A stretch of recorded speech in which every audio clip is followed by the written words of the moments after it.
Dear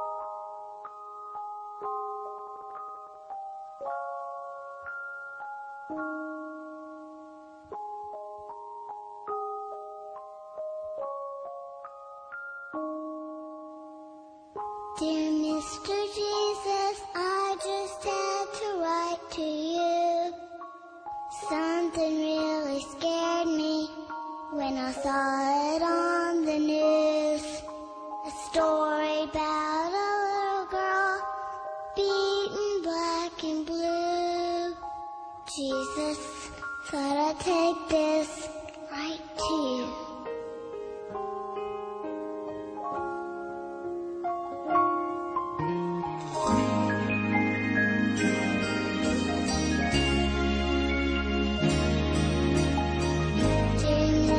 Jesus, I don't understand why they took her mom and dad away. I know that they don't mean to hit with wild and angry hands. Tell them just how big they are, I pray. Please don't let them hurt your children. They need love and shelter from the storm. Please don't let them hurt your children. Won't you keep us safe and warm?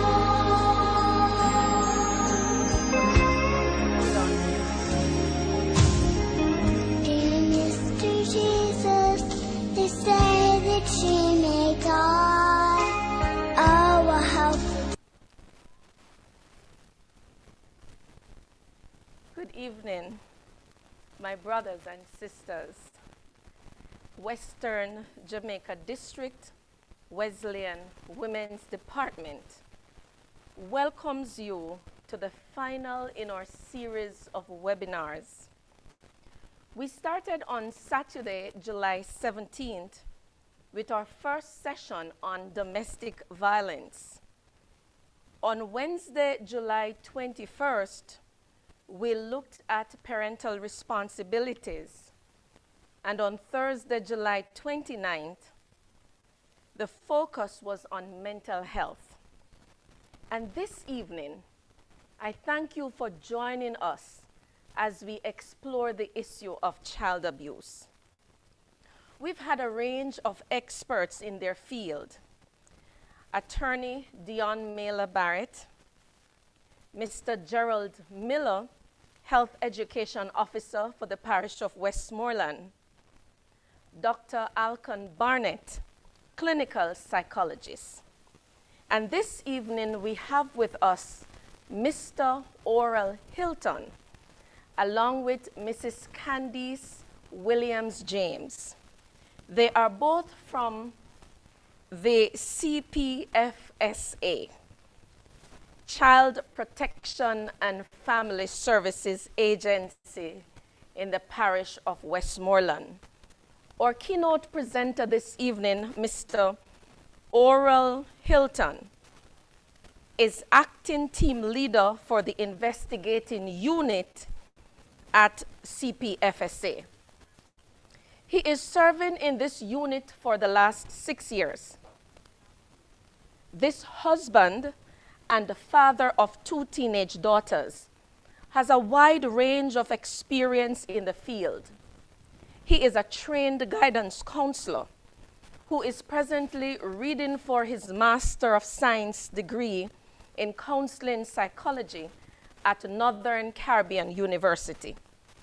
He has a love for what he does, and this escalating passion is what drove him to work with this agency, an agency that is primarily responsible for dealing with the care and protection of children.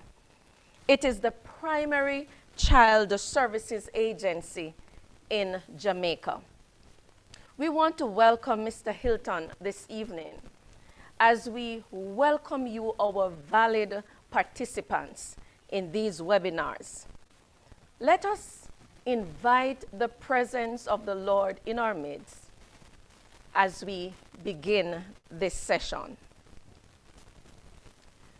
Our Father, we lift you up this evening, and we thank you for the past weeks that you have been with us, the days, the hours that were spent on this platform discussing these current affairs issues as we seek to combat them in this time of crisis.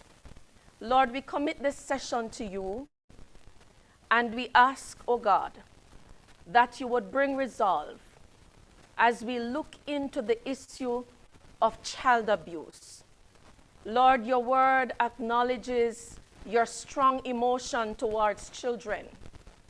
Your word instructs how to care for children and the consequences of bringing harm to them.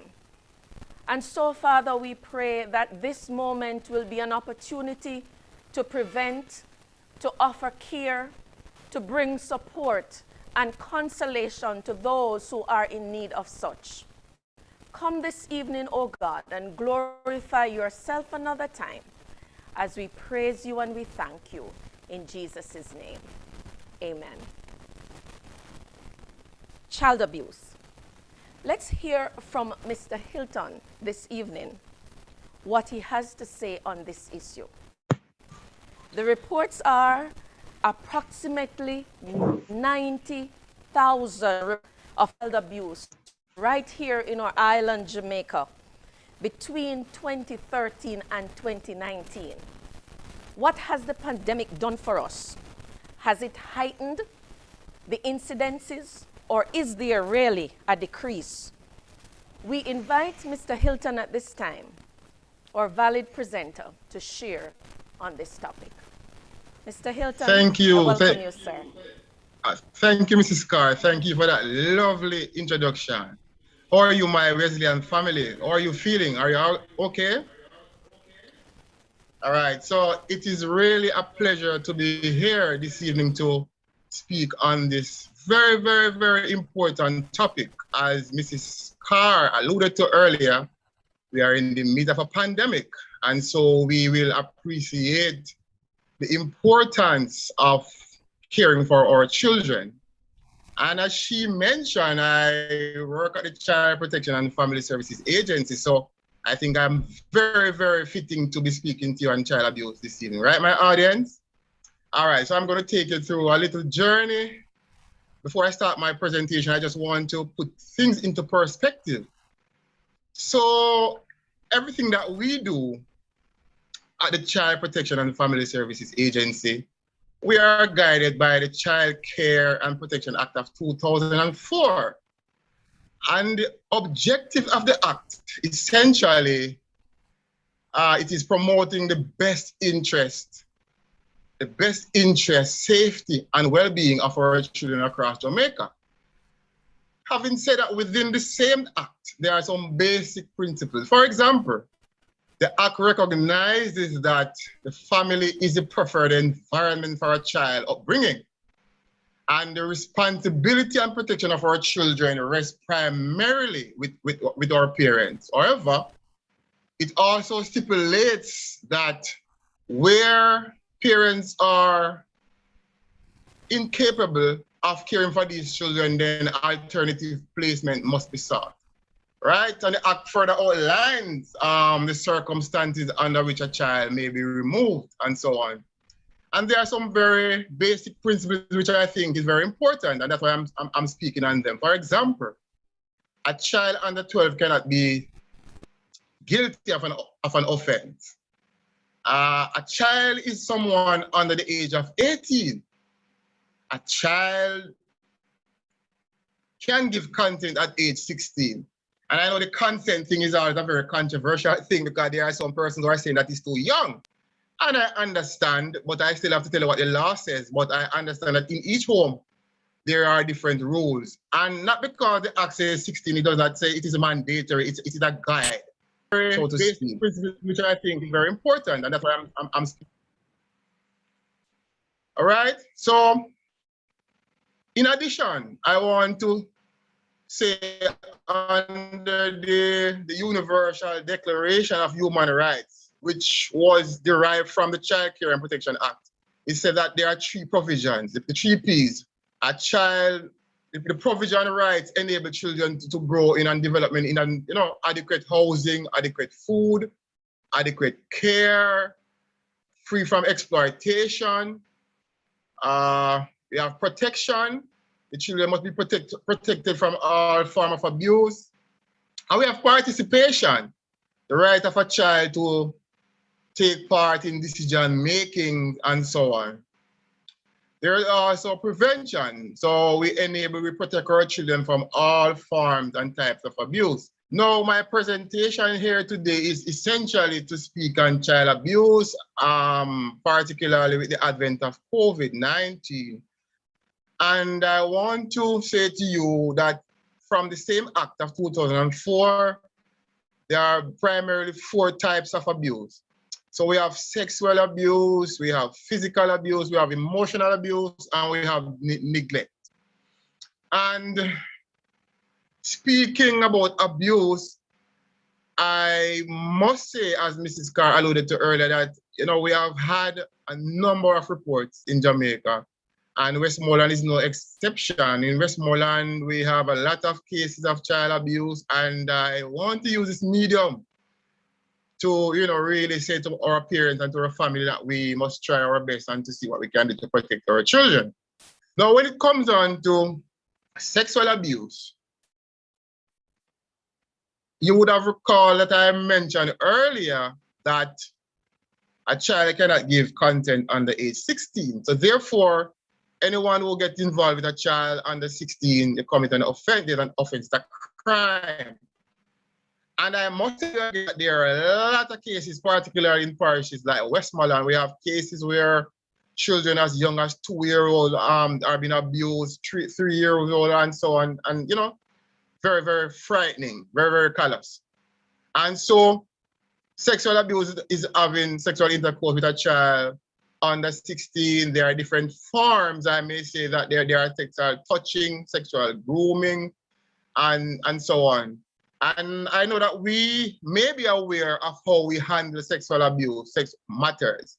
As I go through my presentation, I'm going to tell you in a clear manner how we treat with sexual abuse, with all the abuse, so to speak. And so that is for sexual abuse. Physical abuse, we are a society we are cultured to believe that beating is very essential and it's a primary part of raising our children. And in recent times, I must say in Jamaica, there are a lot of cases. We at the CPFSA, we have to be responding to first responder duties where children are being abused severely by different people around them, people who are entrusted with the power of protecting them. And so whenever I speak about physical abuse, I have to speak in the cultural context because we are a nation that believes that we must not save the rod and spoil the child. And so there is a thin line between abuse and how we characterize a child. I normally say, I think corporal punishment is outdated, and I think we must use corrective measures. And I am in no shape or form saying that our children must not be disciplined, so to speak. Having said that, there's a way to do it. And so we see where at the agency where we get a number of reports. I think last year alone, it was in the news that we got over 1,200, if my memory serves right, 1,200 cases of child abuse in Jamaica. You can imagine that. And so children will get beaten and there are cuts and there are marks and there are all sorts of signs of abuse on their body. Now I want to tell you that if it is that a child gives a statement to the police and there are evidence of abuse, then a parent can be charged. So I do not want our parents to be going before the court for any types of abuse and so on. Now we have emotional abuse. And this is where we call our children derogatory names. We say things to them like you're worthless and you won't come to anything, and the list goes on and on. And, you know, these are very, these affect our children negatively, impact them negatively. And we know that where children are faced with traumatic situation, it can really take a long time for them to, you know, become functional again. We have seen where children, research have shown where children who are exposed to adverse traumatic situation, they go on to their adult years to display all sorts of maladaptive behaviors, and they go on to some children become promiscuous, some start to steal, and you know, and the list goes on and on. So you can see the importance of not abusing our children.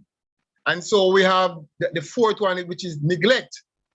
Neglect, so we are not very careful about our children getting a good education. We deprive them of food, we deprive them of shelter, we deprive them of medical care.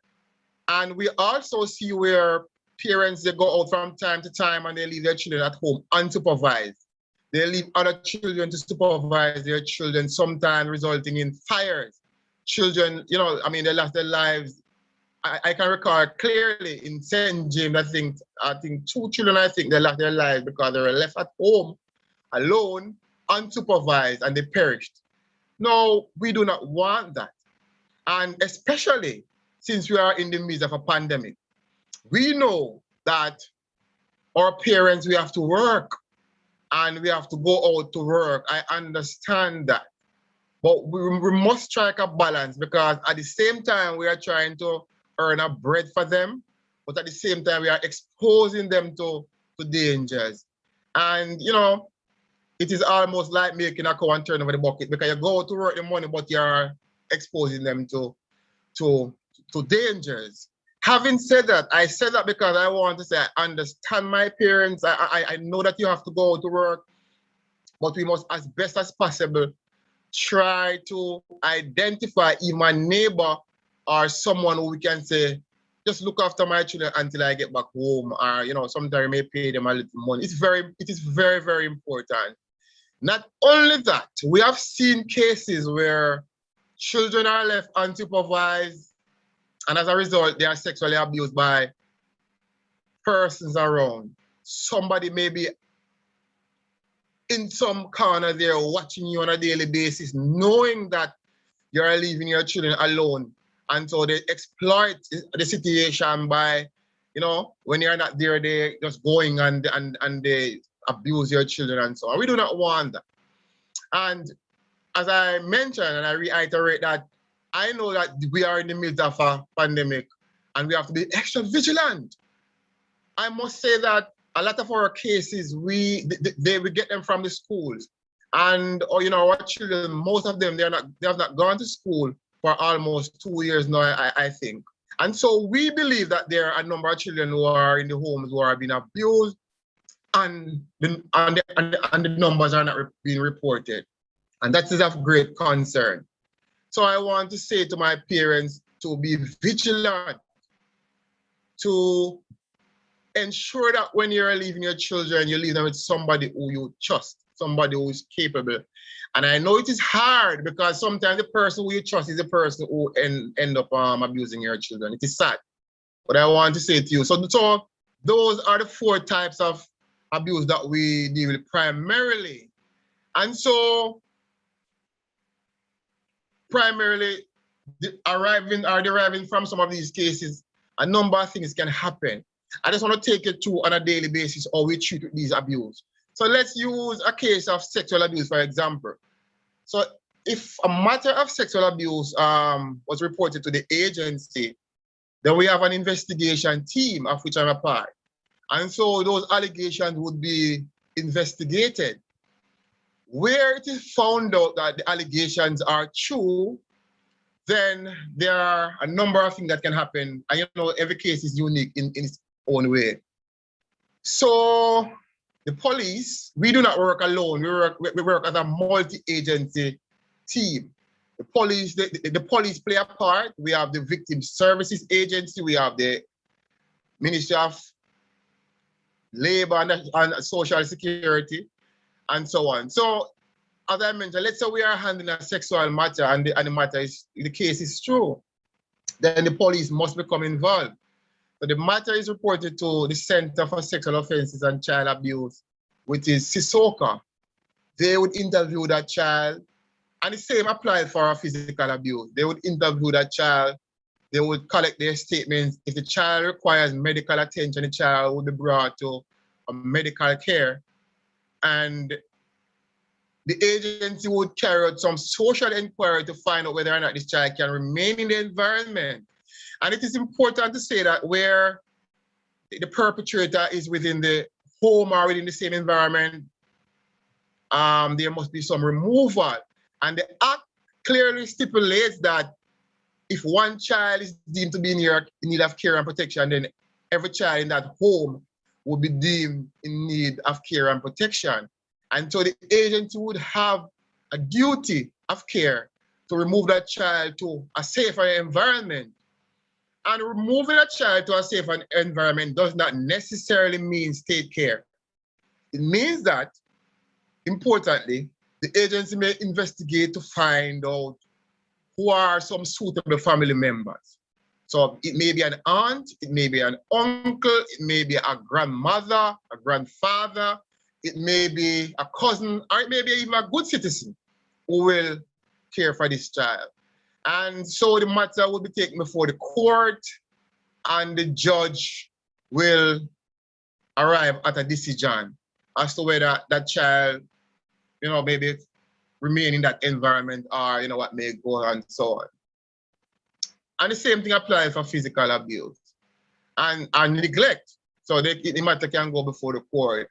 Having said that, not all the matters may go before the court. It depends on what is uncovered.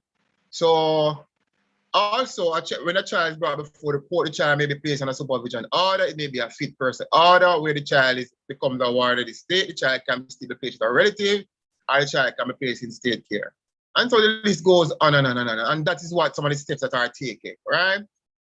Now, as it relates to reporting, it's very important to say that the Act also states that particularly prescribed persons. And prescribed persons are essentially persons who, in my own definition, persons who work with children. For it could be a nurse, a doctor, a guidance counselor, a social worker, a children's officer. Those kind of persons, we have a special duty of care to report child abuse whenever it comes to whenever they are brought to our attention. And importantly, a person who fails, I think it is Section 4 of the Child Care and Protection Act that states that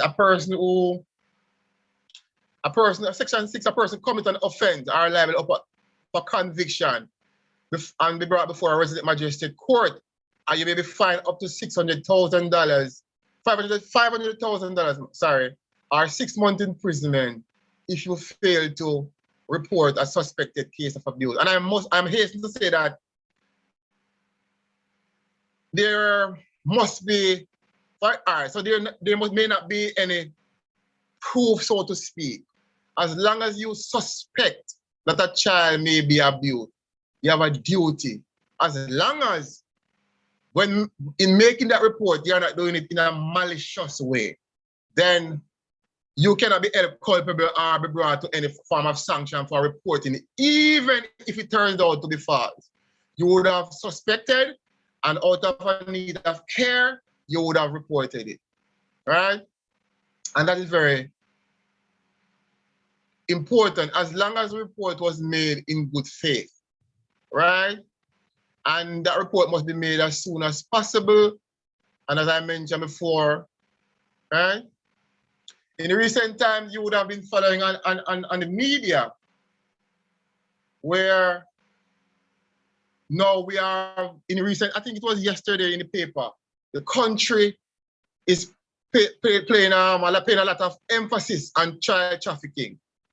Now, Section 10 of the Child Care and Protection Act says that no person shall sell or participate in trafficking of any child any person who commits an offense under this subsection 1 shall be liable to conviction and indictment before a circuit court.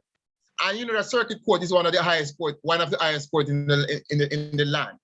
And you may be faced imprisonment at hard labor not exceeding 10 years. So it is very serious. And I read in the paper where they are, stepping up on the whole human trafficking. What is human trafficking? The act and the practice of illegally procuring or relocating children, typically for the purpose of forced labor or sexual exploitation. A lot of sexual trafficking, child trafficking is very common in Jamaica, except that they are not reported. We have persons around moving children from one parish to the other for forced labor and for sexual exploitation.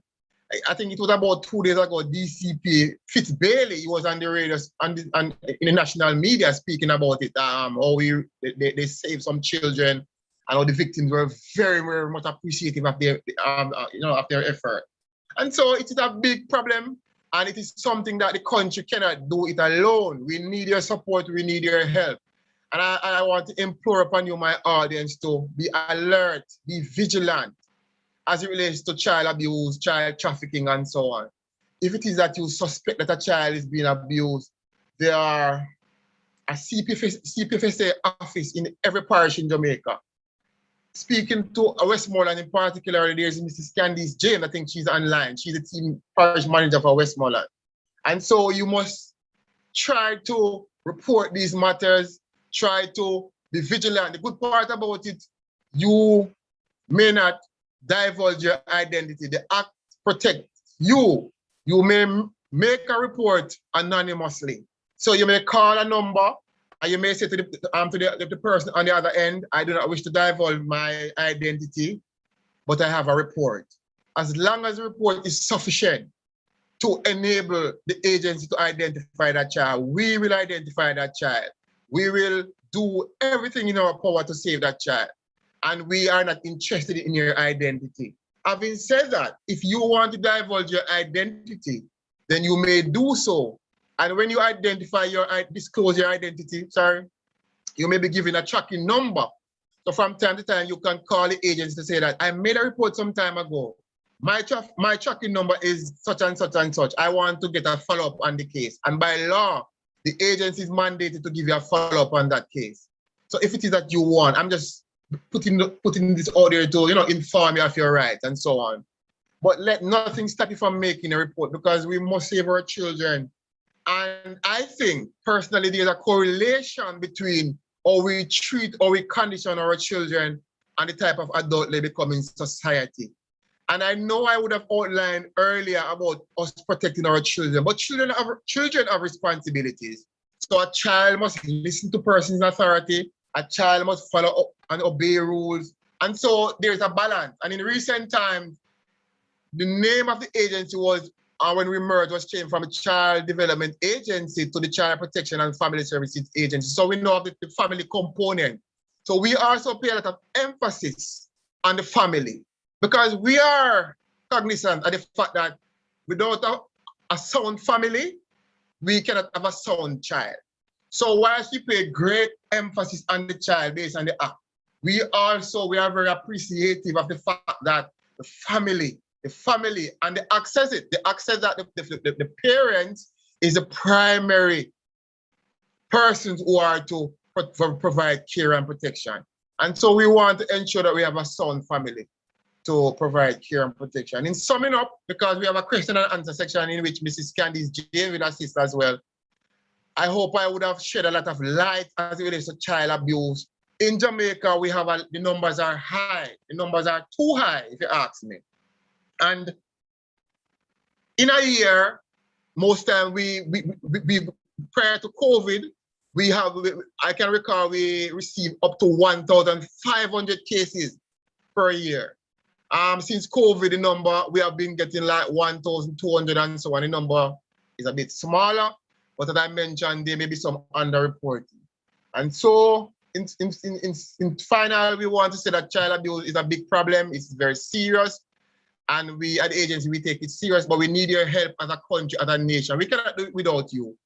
And we cry, we ask for your attention and action. I want to say to my Wesleyan family, my ladies, my women at the Wesleyan Church, I know that you're a great, strong woman, and I want to say to you, continue to be a beacon of light. Continue, the churches in Jamaica play a very fundamental role in the grooming of our children. I personally was brought up in a church, and it helped to instill good values and good morals. So we cannot underestimate the power of the church. And I want to say to you, I relish this moment to come on this platform to inform you of the role of the CPFSA. And I want to say to you, my church, continue to do the good work. And I hope I would have shed some light. This is my presentation. Thank you very much. We are going to have a question and answer section in which Mrs. Candice William James will be a part. I want to hand back over to Mrs. Carr. Mrs. Carr, thank you.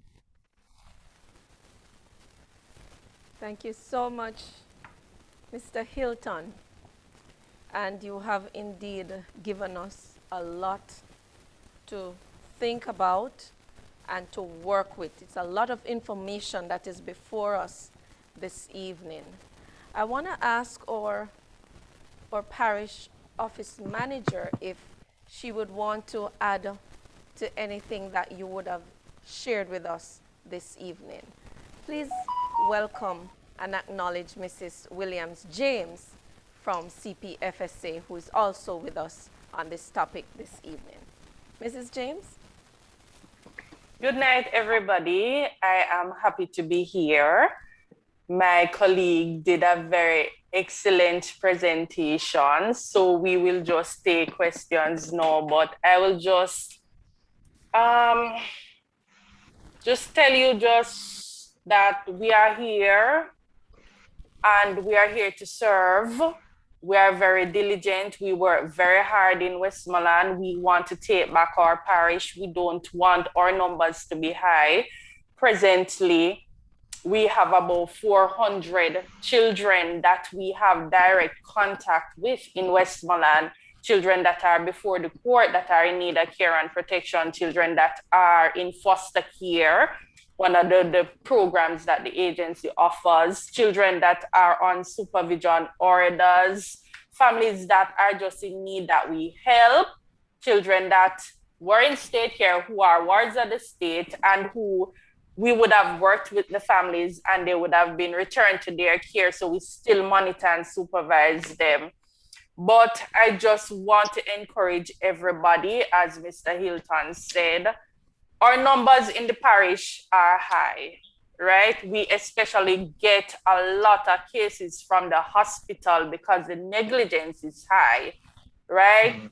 A lot of ingestion of bleach, rat poison, pills, medication is a daily thing, right? And we just want to encourage our parents to just be more vigilant, just look out and just watch the children because we are here to protect them, all right?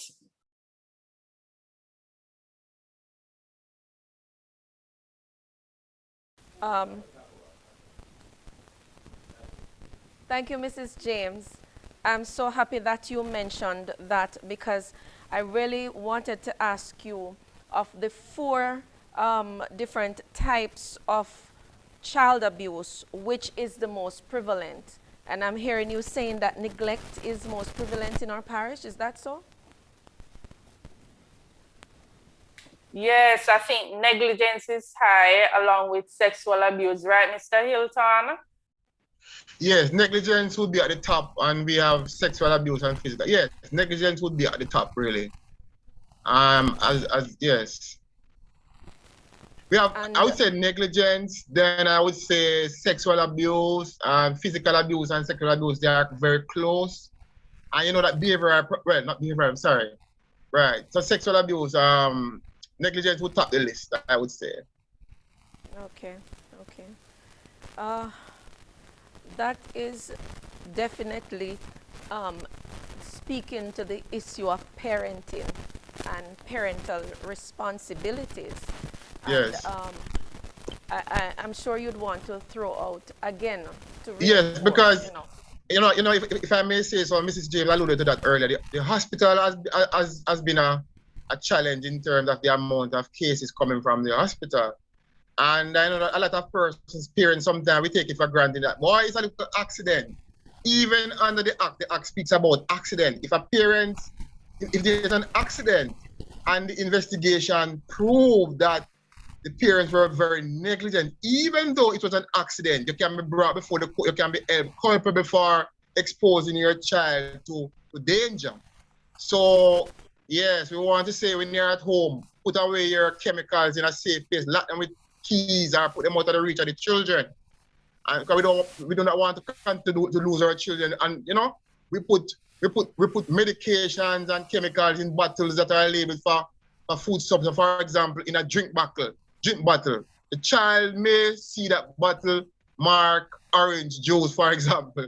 The child picked it up, you know, and the child consumes the substance, then it is poison. So it is very important.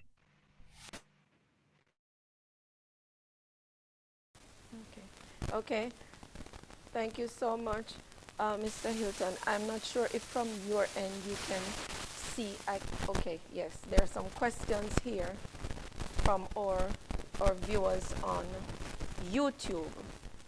I know one of the first questions asked, and I think you would have responded to that, is when someone makes a report, if it is confidential. Just allay the fears of persons so that they can understand. Right. As I said earlier, it is very confidential. Under the Child Care and Protection Act, if someone makes a report and that report is divulged, the caseworker can be charged and brought before the court. And so we at the TPFSA, we take that very, very, very, very seriously. Because essentially it is our life. We cannot manage to be charged. And so we keep every form of report confidential. And that's why our report should be made to the National Children's Registry. And as I mentioned earlier, you do not have to divulge anything about yourself. You can remain anonymous. And even when you do identify yourself, your report is kept confidential in its highest form. All right, I'll add to that.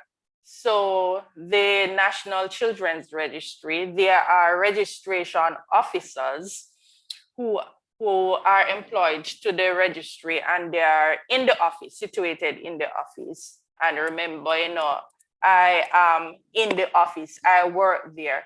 I cannot go to them and ask them to give me any information about any case. I can't do that. I am not the reporter. Right, so that is how confidential it is. These are my colleagues. We work in the very same office, but they are registration officers, and I cannot get the information from them. It is not my case. I am not the one who is working the case.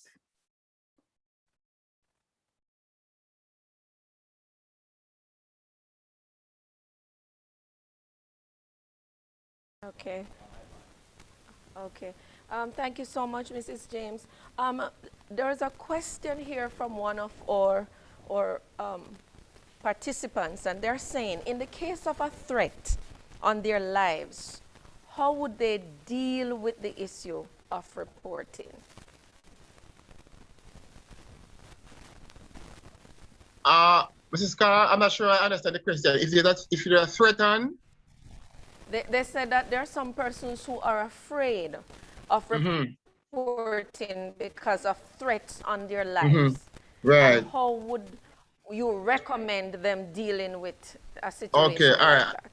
Right, thank you. And that's a very good question. I know that in Jamaica, persons are afraid based on our climate as it relates to crime and violence.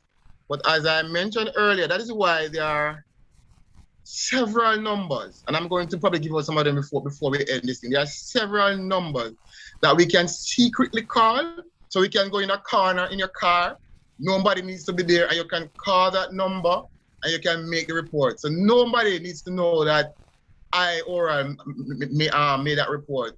So I know that sometimes person may be fearful because they may say that, boy, somebody may still know that. But I mean, what can I say? As long as there's a way. If you make a report and you do not identify yourself, then I am sure that they would, as Mrs. James mentioned earlier, nobody will say there is no way for them to find out that you are the person who made the report. I hope I answer your question. Okay. All right. Thank you so much, Mr. Hilton. And I would imagine that, like Mrs. James would have said, even within the office, you are under certain rules and regulations that hold you to, you know, that commitment of confidentiality as well. There's another question here that I want to pose to the both of you. And it says, okay, so I know the agency may protect the identity of someone unanimously calling in to report an abuse of a child. So as a medical professional of a small establishment, what if you've recognized abuse of a child and need to report it? Would you need to report that abuse under the establishment's name? Would that small establishment's identity be disclosed? Would you still protect the identity of the establishment and the medical professional? All right, so that's another good question. And as I mentioned earlier again, when you're making that report, you do not need to say anything about your establishment. As long as the information that you are provided is sufficient to identify that child. You can call, you can say, I am a medical person, I am, you know, so and so, and these are the information. And even if you identify that institution's name, I am sure that based on the act and based on there are professionals, they are bound by law not to identify anything about the reporter. And so I think you are in good hands. You are very safe in making those reports. Would they need to be afraid, having made a report, that they would be called to go to court or to attend court? Again, I do not foresee that. What happened when you know, anything can happen, but when the report is made, right? The agency, remember that a reporter identity must be kept confidential. So when an investigation is carried out by a caseworker, the agency would not assume the case, so to speak. So, for example, if I give an example, where there is no parent or there is no guardian, a children officer now assume guardianship, if I may say so. So the children officer may be called to go to the court, or the police will attend court, but I do not think they will call, because remember, the law now protects the identity of the reporter. So except for, I mean, I do not foresee that a reporter being called for court. And I think no one can call the registry to get any information about a reporter, except the High Court, the Supreme Court may summon the registrar. Right. If there's a matter in the court and it escalates to the point where some information is needed, then the registrar of the National Children already may be called to the High Court to divulge whatever the court requires. And those are in extreme circumstances, extreme situations. All right. Okay. So in addition to that, the Child Care and Protection Act, he had indicated earlier that doctors, medical personnel are prescribed individuals. So, and remember, you know, there is a charge for failure to report, especially as prescribed individuals. And this is what, 500,000 or 6 months imprisonment or both, right? So we are all mandated by law. If a child is in danger, is being abused, we suspect the child to be abused, then we have to report it. Okay, thank you so much, Mrs. Williams. And you're saying to us that I'm not a guidance counselor, I'm not a police officer, I'm not a medical professional, but once as a citizen, a common citizen of the island of Jamaica, I suspect a case of abuse, I have a responsibility and an obligation to report that. There is another question, and I think I saw some response from you to that, Mrs. James. If we were to rank child abuse, which would be considered most detrimental? Would you want to follow up on your response and just bring it to the floor, Mrs. James? So the question is, if you're going to rank child abuse, which one would be the most what? Detrimental. You know, I'm going to put it this way. Every form of child abuse is detrimental. And I say so because emotional abuse, and I start from emotional because a lot of persons take emotional very lightly. And we have seen cases where a child who is emotional abuse go on to commit suicide, right? A child who is feeling hurt on the inside go on to commit suicide. So you can appreciate that every form of child abuse are deemed detrimental.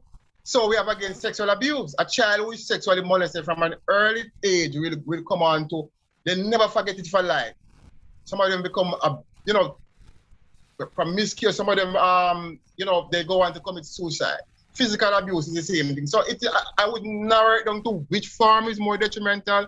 I would say every type is detrimental, and we must try as best as possible to eliminate all forms of abuse, I would say. That would be my take on the matter. Okay. Mrs. James? All right, so there are studies now on ACEs. He would have alluded to same earlier, adverse childhood experiences, right? And Dr. Nadine Burkett Harris, I think, she has done extensive studies on this. She is, I think, the current Surgeon General or something in the US, and she has some Jamaican linkages.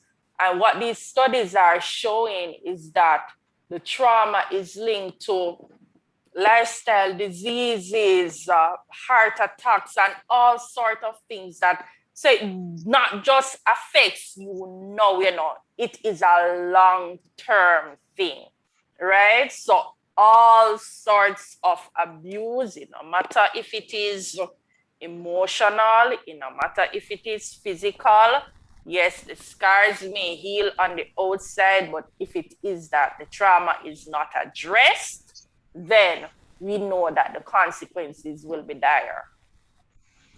Okay. Thank you so much. There's another question coming out of our YouTube participants saying that the stigma is that the cases take too long to be resolved. Is there an average time frame within which closure can be brought to any issue taken before the court? Anyone wants to respond to that? All right, so I know that everybody, this is a very touchy topic, but I know everybody wants their cases to be investigated at the same time. Now, the agency has what is called a mechanism in place where cases are streamlined by order of priority. And so as best as possible, we try to respond to all cases, basing some of them on the magnitude. And, you may have a case and some may deem to be urgent, to be immediate. And so earlier I mentioned that we get a lot of cases in a normal circumstances. And so there are times when, based on the number of investigation may be carried out, but somebody may say, boy, I would have expected that my case would have been investigated before this time. And I know that's a little problem over some time. But we try to respond as quickly as possible. Having said that, it would be dishonest of me to say that there may not be times when a person may say, boy, this matter should have been in. For example, I give you an example. So if I am in Westmoreland and I get 100 cases today, and when I go through those cases, I realize that I have some cases where some babies are being sexually molested in a home and the perpetrators are within the same environment, and there are some children, in contrast to, there are some children who are not behaving at home, they're not listening to their parents. Everything is important, but you would appreciate that you're going to move to the higher risk cases first. And part of the streamline is that cases, children under 12, sexual abuse, and those sort of things they are high priority. Everyone case is a priority. Don't get me wrong, but I'm just saying we have to be practical. And so sometimes, yes, we would have hoped to investigate some in quicker times. Our numbers could, as social worker, could be higher, if I may say so. But having said that, we do not use that as any excuse. We are a very resourceful agency and resilient people, and we try to work magic with what we have. And so, to answer your question, yes, there are times when you may wait a little longer than you would have hoped, but it is a harsh reality. And as time goes by, we continue to improve. We continue to improve on our service. So I hope the next time around, you know, I am doing a presentation, I will not get this question. Everybody will be happy and saying, boy, CPFSA is working so fast and good, so good. I take it a little further, Mr. Hilton. Yes. I hope that we will not have the need to have investigating officers, for we would have and I hope so. eliminated Yes, I hope so the too. I hope so too. incidences of child Yes, abuse. yes, I hope so too.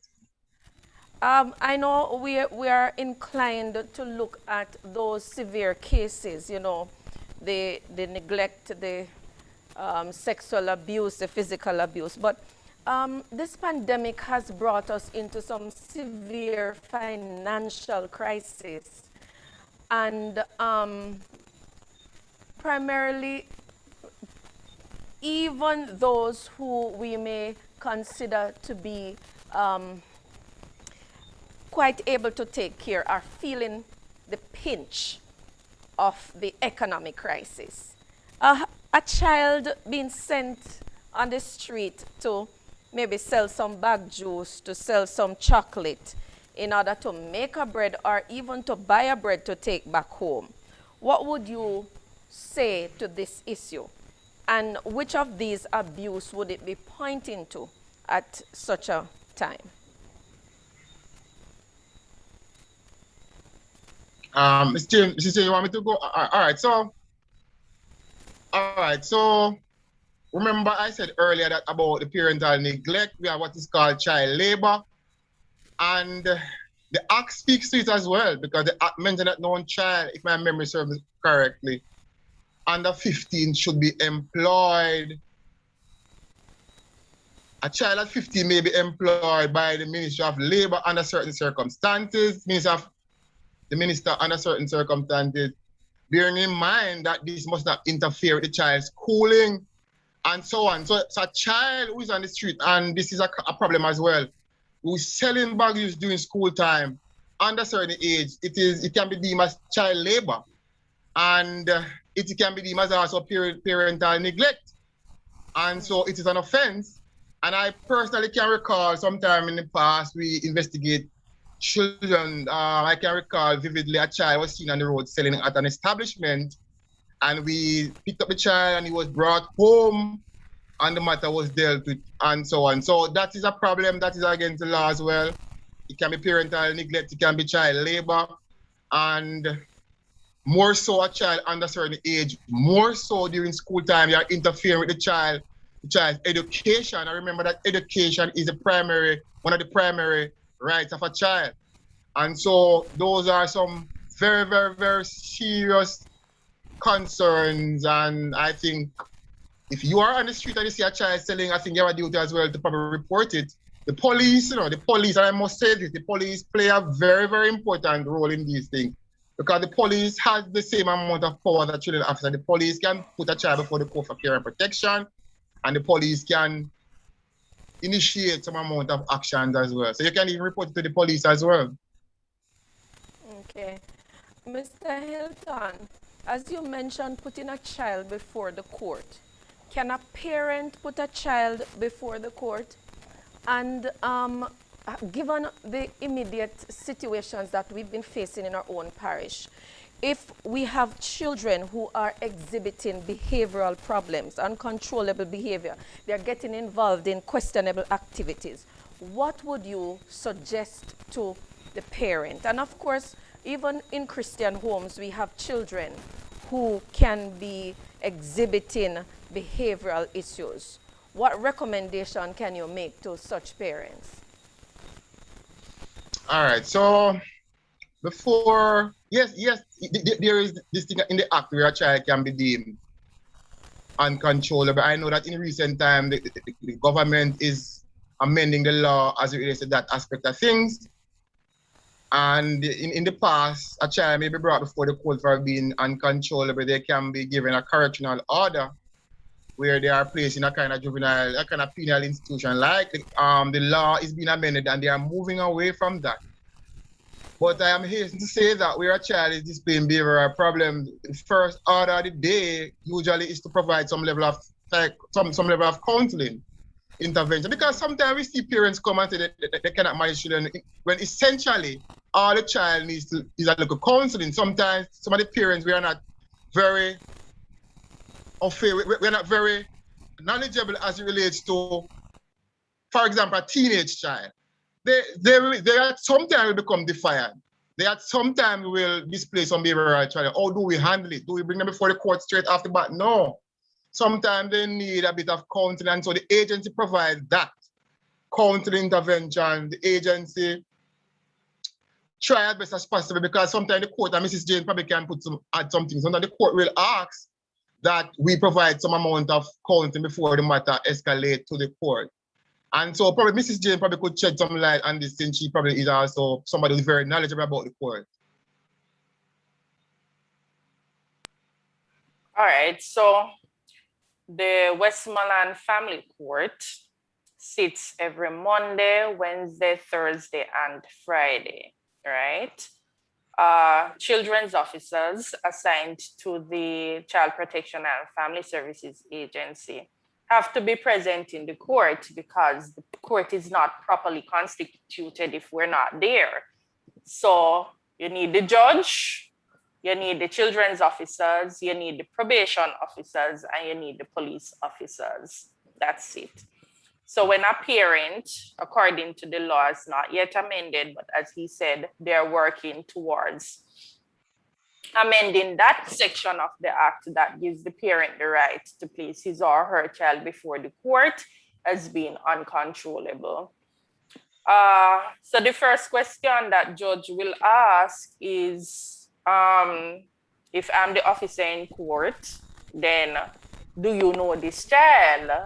Has the parent sought intervention, right? So the first order of business would be to come to the agency, let us work with the child, and if it is that we're not getting anywhere, then we would escalate it to the court. But we would always want the court to be the last resort, right? Okay. Okay. Thank you so much, Mrs. James. And I know a comment was made on this whole issue of the law being compromised and persons fearing those who are supposed to protect us. But you have indicated that there is a clear process, and that due process must be done, whatever the cases are. I am so grateful to Mr. Oral Hilton, investigating officer in the unit of investigation in the child care, I'm so sorry, the CPFSA, the agency that deals with protecting our children and offering family services. We also have with us this evening, and we're privileged, Mrs. Candice Williams James, who is the parish manager.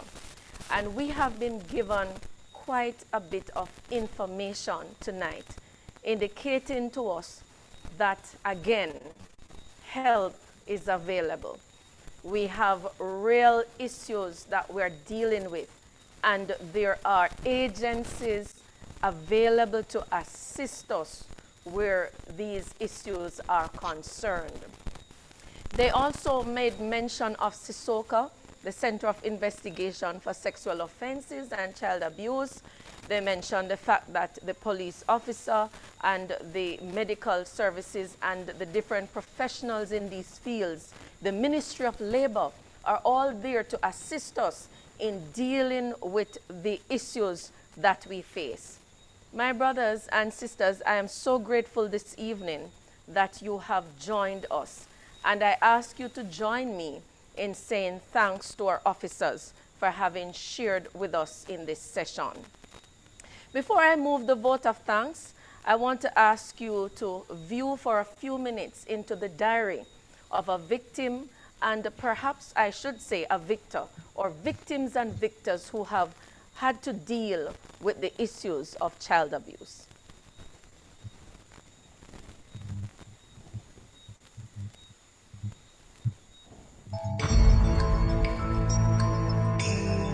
I'm Ashley. My first abuse act took place when I was in grade 6.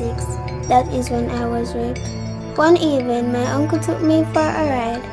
Then he asked me to kiss him and I told him no. But he kissed and pushed his tongue into my mouth. He even slapped me in my face when he was taking off my panty. I told him no. One night, I was sleeping and he started to have sex with me. I was crying and my grandmother woke up and saw him on me. My grandmother did not do anything about it. He started abusing me every day. I am now 23 years old. I am HIV positive. The only sex I had was with my uncle. For the past 2 years, I have been able to feel positive about myself. Today I went to a meeting to share about how I feel inside me and I feel better. Today I admitted that I was raped and I can't live in the past. I have chipped away the walls that surround me and I can now see light. I am no longer ashamed of the scars that life has left me with. And most of all, I am really happy that I did not let him kill my soul. Sexual abuse is real for thousands of Jamaican girls. Ashley could be you, your daughter, your niece, your neighbor. Ashley has started a fund for girls like her, for fellow survivors of sexual abuse, and they need our support. I am now free. I am now free. I am now free. Yes, my brothers and sisters, we mentioned that there are 4 different types of child abuse this evening. We thank God that Ashley is free. But we want to eliminate the incidences. And so we encourage you this evening to fulfill your role, your responsibility, to give care and protection to the children who are under your jurisdiction. We want to say thanks this evening to all of you who have joined. But permit me for a second to lift the official vote of thanks on behalf of Wesleyan Women's Department, as well as all Wesleyan women across Western Jamaica District. I move this vote of thanks. We are profoundly appreciative to our Heavenly Father for allowing us to successfully host this webinar series. We're thankful to each of our presenters for taking the time out to present to us during this period, enlightening, educating, and directing us on how to cope with the varied life issues during the pandemic. To Attorney Mrs. Dion Mela Barrett, who started off the proceedings dealing with the topic of abuse of women and children. Mr. Gerald Miller, who followed with the topic role of parents and guardians. Dr. Alcon Barnett, who dealt with mental health in adults and children, and today Mr. Orel Hilton with child abuse, accompanied by Mrs. Candice Williams James from Child Protection and Family Services Agency. You will agree that our learned cadre of presenters have done very, very well and have left an indelible mark on our lives. Thanks to our moderators, Reverend Jennifer Mullins, Mrs. Andrea Walker Foster, who led us through these sessions. To the host, Mr. Laurel Garwood Jr., the man behind the scenes. Thank you, sir, for the valid assistance given. A special thank you also to all our valued participants across the virtual platforms. May you activate what you have heard and take care of yourselves and those in your care. A big thank you all again for those who have made this experience a great success. God's blessing on you all. As we take it out this evening, we want to speak out where there are cases or suspected cases. Thank you for having shared with us this experience. And we say good evening and good night. God bless you all. You are strong enough. You are smart enough. You are brave enough. You are brave enough. You are brave enough. You are brave enough. Take a stance against child abuse. Break the silence. Break the silence. Break the silence. Break the silence. Break the silence. Break the silence. Break the silence. Break the silence. Please call and report all cases of child abuse To the Office of the Children's Registry. Call 1-888. Protect. Protect. All calls are confidential.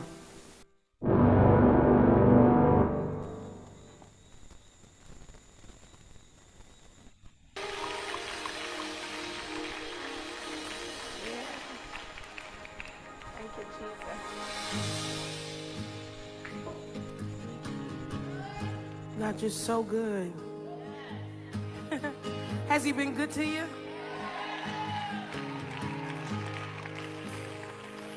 I love you, Lord, for your mercy never failed me. In all my days, I've been held in your hand. From the moment that I wake up until I lay my head, I will sing of the goodness of God. Hey! 'Cause all my life you have been faithful. All my life you have been so, so good, yeah. With every breath that I am able, oh, I will sing of the goodness of God. I love your voice. You have led me through the fire, the darkest nights. You were close like no other. I know you as a father, and I know you as a friend. I have lived in the goodness of God. Let's raise it together. Sing all my life. All my life you have been faithful. Has he been faithful to you? Hey! All my life you have been so, so good. With every breath that I am able, oh,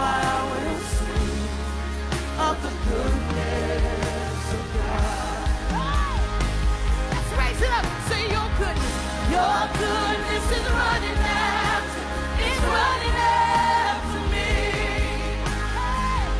Your goodness is running after, it's running after me.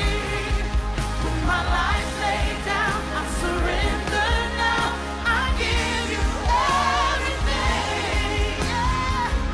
Your goodness is running after, it's running after. Shout it out, say your goodness is running. Your goodness is running after, it's running after me. Yeah. Your goodness is running after, it's running after me. With my life laid down, I surrender now. I give you everything. Yeah. Your goodness is running after, it keeps running after me.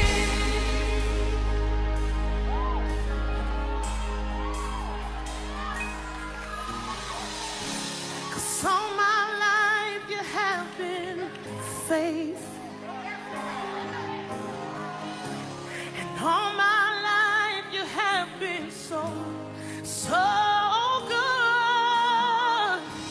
With every breath that I am able, oh, I will sing of the goodness of God. Hey, yeah, yeah, yeah, yeah. Say all my life you have been faithful. 'Cause you're a faithful God, yeah. All my life you have been so, so good. With every breath that I am able, I will sing of the goodness of God. I will sing of the goodness of God. If he's been good, raise up your worship in the room. Oh, somebody raise up your worship in the room. He's always been faithful. He's always been faithful. Your goodness is running after, it's running after me.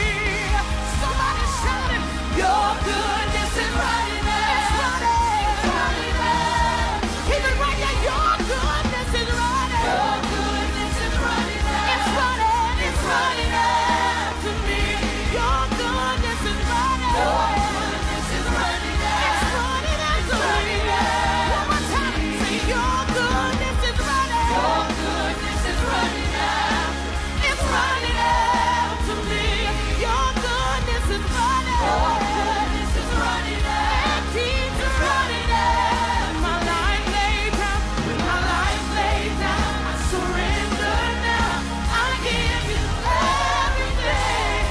Shout it out, say your goodness is running after, it keeps running after me. Woo! Come on, worship her. Lift up a praise to the only faithful God. Raise up a praise 'cause he's good. Raise up a shout 'cause he's good. You are good, you are good, you are good, you are good, you are good.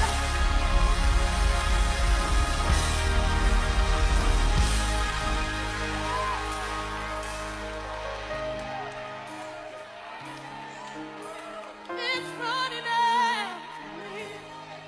Oh. Your goodness is running after, it's running after me. Say your step.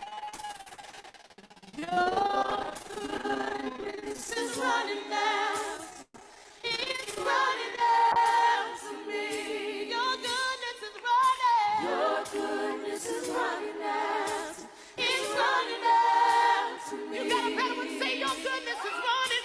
Your goodness is running after, it's running after me. Your goodness is running. Your goodness is running after, it's chasing me down. It's chasing me down. I can't get away.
me there. There's nowhere that you can go. It's gonna find you there. There's no place you can go.